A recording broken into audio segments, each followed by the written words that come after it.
Nai-refer na sa House Committee on Justice ang 4 na impeachment complaint laban kay Vice President Sara Duterte. Ang detalye sa live na pagtutok ni Mark Salazar. Mark? Mel, ang ibig sabihin niyan ay formal lang sinimulan ang impeachment process laban kay Vice President Sara Duterte. Ang 4 na impeachment complaint laban sa kanya ay nasa House Committee on Justice na para suriin yung tinatawag na sufficiency in form and in substance. Ngayon, ang hinihintay na lang, Mel, ay ang petsa kung kailan sisimulan, kailan gugulong ang prosesong ito sa komite. February 2026.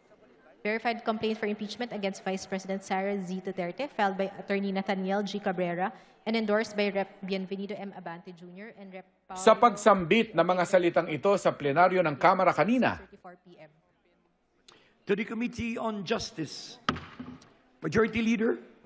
formal nang sinimulan ang impeachment complaint laban kay Vice President Sara Duterte matapos ma-refer ito sa Committee on Justice. 4 ang impeachment complaint na nakahain laban sa bise. Kabilang sa mga akusasyon sa kanya, ang isyu ng maanumalya umanong paggamit ng confidential funds ng OVP at DepEd.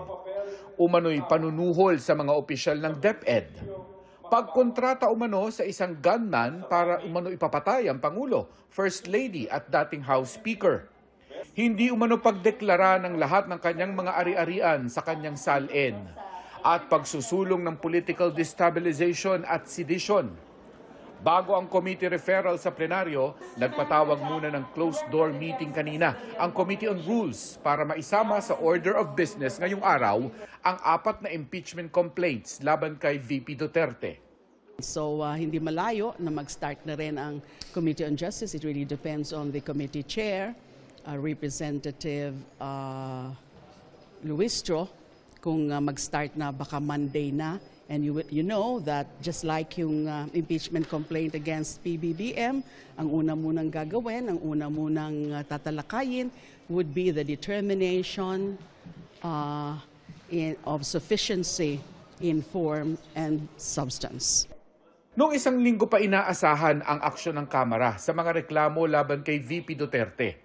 Ang mga tanong noon, isasalang pa ba ito sa Committee on Justice o shortcut na at diretso sa Senado via 1/3 votes ng mga congressman? Wala po akong naririnig about fast-tracking it. And since patapos na po yung 10 session days, mukhang wala na po yun. So it would be dadaan muna talaga sa Committee on Justice proceedings. Sa kanyang pahayag, sinabi ni Representative Jervil Luistro, ang chairman ng House Committee on Justice, na mamadaliin nila ang proseso na ito at ang prosesong dadaanan ng impeachment complaint laban kay Vice President Duterte ay kapareho lamang ng prosesong dinaanan ng impeachment complaints noon laban kay Pangulong Bongbong Marcos. At dahil nga, Mel, na-refer na sa Committee on Justice ang 4 na impeachment complaints na ito laban kay Vice President Duterte, ibig sabihin na trigger na rin yan yung 1-year ban na nakasaad sa konstitusyon. Ibig sabihin mula sa puntong ito hanggang sa 1 taon, hindi pa pwedeng magsampa ng isa pang impeachment complaint laban sa bise. Mel. Maraming salamat sa iyo, Mark Salazar.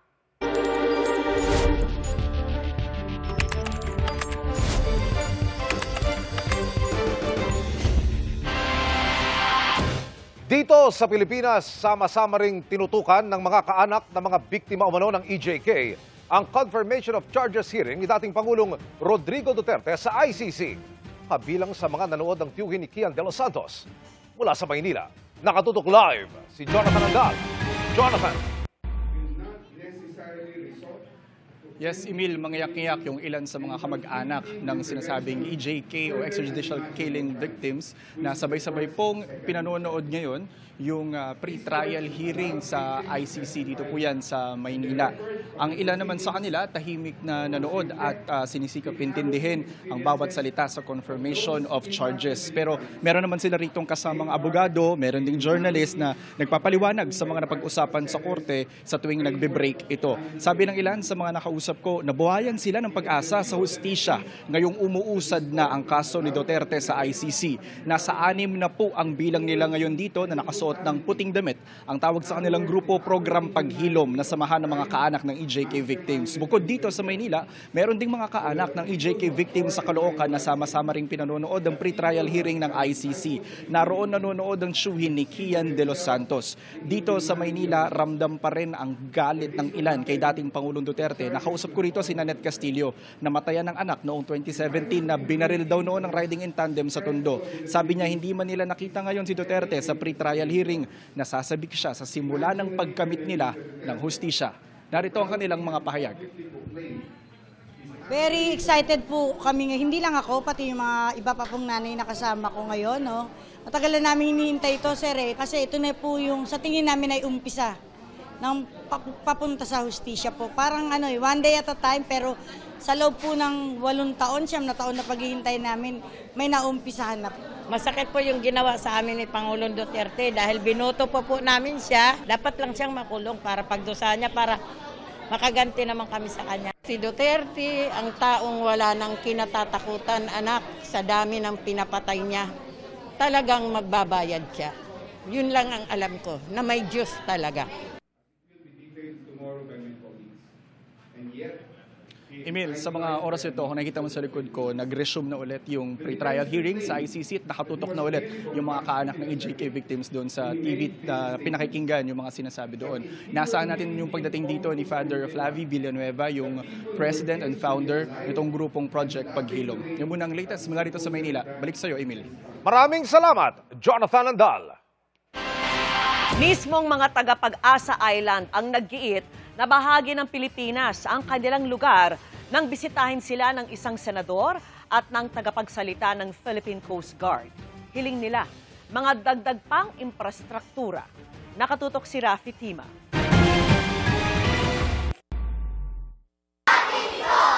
Yan ang bati ng mga estudyante ng Pag-asa Island sa pagdating ni na Senadora Risa Ontiveros at Philippine Coast Guard spokesperson for the West Philippine Sea, Commodore J. Tariela, sa kanilang lugar. Kumpara sa mga nakaraang taon, ito na raw ang isa sa pinakamataas na populasyon meron ng Pag-asa, ang kabisera ng munisipalidad ng Kalayaan. Ilan ho ngayon ang residente dito sa Pag-asa? Bali, nasa 400 po. A household, families, 120. Ganyan. So mga bata dumami? Dumami po. Kasi yung iba dito na rin nag-aral. Transfer nila, dala ng mga magulang. Patunay umano ito na kumpara sa China, ang Pilipinas ang may sibilyang naninirahan, naghahanap buhay at nag-aaral sa bahaging ito ng Spratly Islands. Isa na rito si Adelsa, kasama ang kanyang asawa at 4 na anak at pamilya ng kanyang mga kapatid. Basta magsipag ka lang dito, sir, hindi ka magugutom. Kahit napapaligiran ng mga barko ng China, hindi naman daw sila natatakot dahil kasama nila ang mga tropa ng militar, pulis, Coast Guard at iba pa. At para makumpleto ang serbisyo para sa mga residente ng Pag-asa, isang simbahang Katoliko umano ang ipatatayo sa isla. Kanina, nagkausap sina Commodore J. Tariela at Bishop Socrates Misiona, ang Apostolic Vicar ng Puerto Princesa, kung saan napag-usapang sisimula ng groundwork sa pagtatapos ng Marso. Pero aminado ang lokal na pamahalaan na malaki ang pangangailangan nila para mapagandang infrastruktura sa isla. Ibang-iba sa artificial island ng China sa katabing Subi Reef na kapag magandang panahon ay makikita ang naglalakiang gusali, radar dome at tower. Pabalik ng Palawan, kita rin mula sa aming sinasakyang Coast Guard caravan plane ang Mischief Reef, ang isa pang artificial island ng China. Ang bahura na tinabunan ng lupa ng China para gawing base militar nasa loob ng 200-mile exclusive economic zone ng Pilipinas. Malaki ang pagkakaiba sa katabing Ayungin Shoal kung saan nakasadsad ang lumang BRP Sierra Madre, ang tahanan ng maliit na puwersa ng mga sundalong Pilipino. Bukod sa barko na may solar panel, mga communication antenna at isang maliit na bangka, wala nang iba pang istruktura sa malawak na bahura. Saglit na nakausap ni Senadora Ontiveros sa mga sundalong nakaistasyon sa lumang barko sa kabila ng mayat-mayang radio challenge ng mga Chinese mula sa katabing Subi Reef. Ayos naman po kami dito, ma'am. Mabuti po. Kita po namin kayo mula dito sa taas. Mabuhay po kayo. Salamat po, ma'am.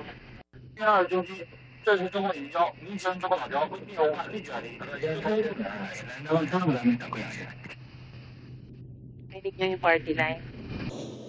Sandali lang ang biyahe ni Senadora Risa Ontiveros at Commodore J. Tariela dito sa West Philippine Sea at sa munisipalidad ng Kalayaan. Pero sapat na raw ang oras na ito para makita at marinig kung ano talaga ang sitwasyon sa lugar na ito. Kung mas marami raw sanang makarating dito at makabiyahe, mas maiintindihan kung bakit kailangan itong ipaglaban. Samantala, inakusahan ng Philippine Coast Guard ang China ng signal jamming habang nagsasagawa ng Maritime Domain Awareness Operation ng mga barko ng Pilipinas malapit sa Bao de Masinloc. Ayon kay Tariela, unang beses nila itong naranasan. Magsasagawa raw sila ng nararapat na mga hakbang sakaling maulit ang insidente. Mula dito sa West Philippine Sea, para sa GMA Integrated News, Rafi Tima nakatutok, 24 oras.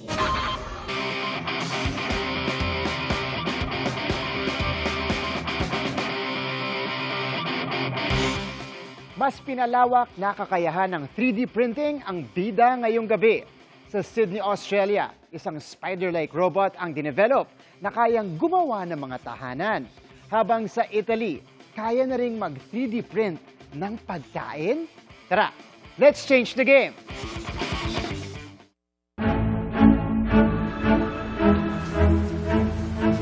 Mula sa 3D printed na mga tahanan,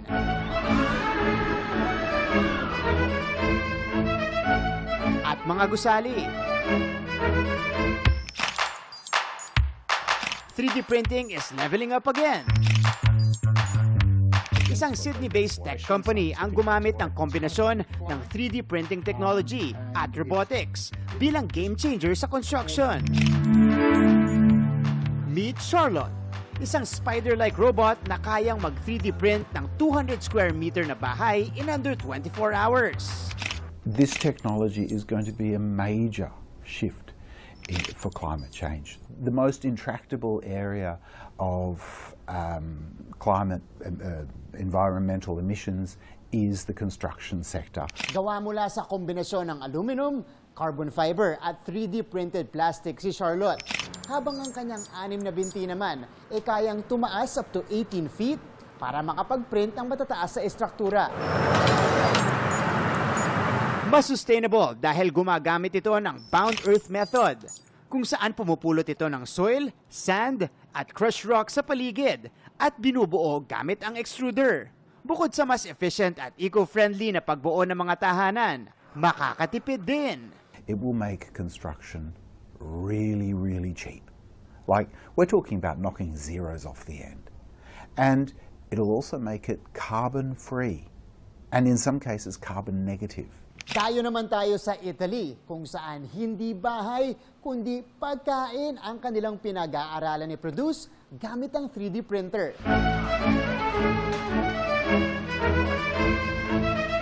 Sa kanilang Nutri-3D project, bumubuo sila ng iba't ibang sustainable at nutrient-rich na mga pagkain gamit ang 3D printer.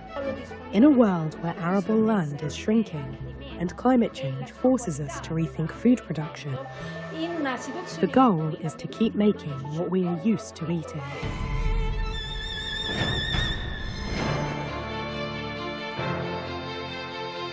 Iba't ibang paraan ng food production ang na-develop ng grupo, tulad ng pagpapatubo ng plant seedling sa isang gel na humahalin tulad sa lupa, o ang mismong pag-cultivate ng plant cells nang hindi na pinapatubo ang mismong halaman.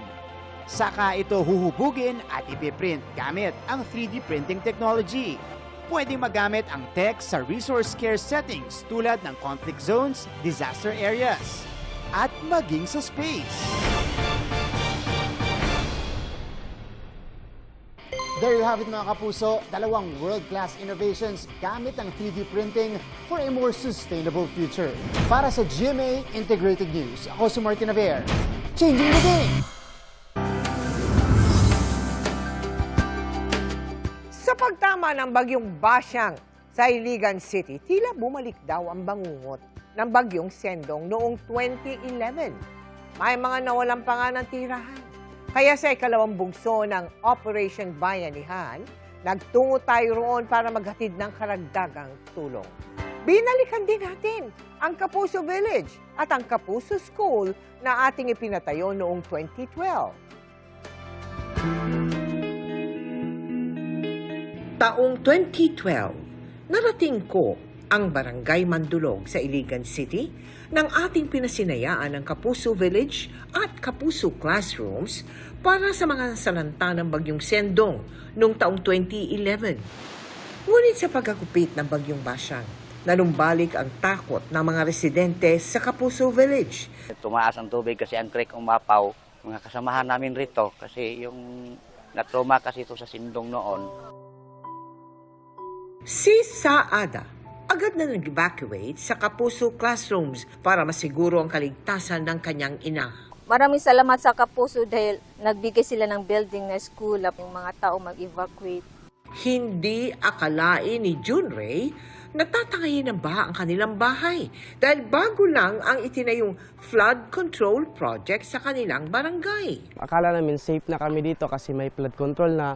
Hindi akalain namin na bumigay yung flood control nila. Konti lang yung mga bakal. Kaya nang makatanggap raw siya ng ayudang 3,000 piso, nagtayo siya ng pansamantalang masisilungan na gawa sa plywood. 2 linggo na ang nakalipas matapos ang pananalasa ng bagyong Basyang. Ngunit hirap pa rin silang makapag-umpisa muli. Sana po matulungan kami. Sa pangalawang bugso ng ating Operation Bayanihan, nagtungo ulit tayo sa Iligan para mamahagi ng food pack sa 8,000 individual sa Barangay Mandulog, kasama ang 2nd Mechanized Infantry Magbalantay Brigade ng Philippine Army. GMA Kapuso Foundation na kahit pa paano, hindi nyo kami nakalimutan mula nung Bagyong Sendong hanggang ngayong Bagyong Basyang. At sa mga nais tumulong, maaari po kayong magdeposito sa aming mga bank account o magpadala sa Cebuana Luwilier. Pwede ring online via GCash, Shopee, Lazada, Globe Rewards at Metrobank Credit Card.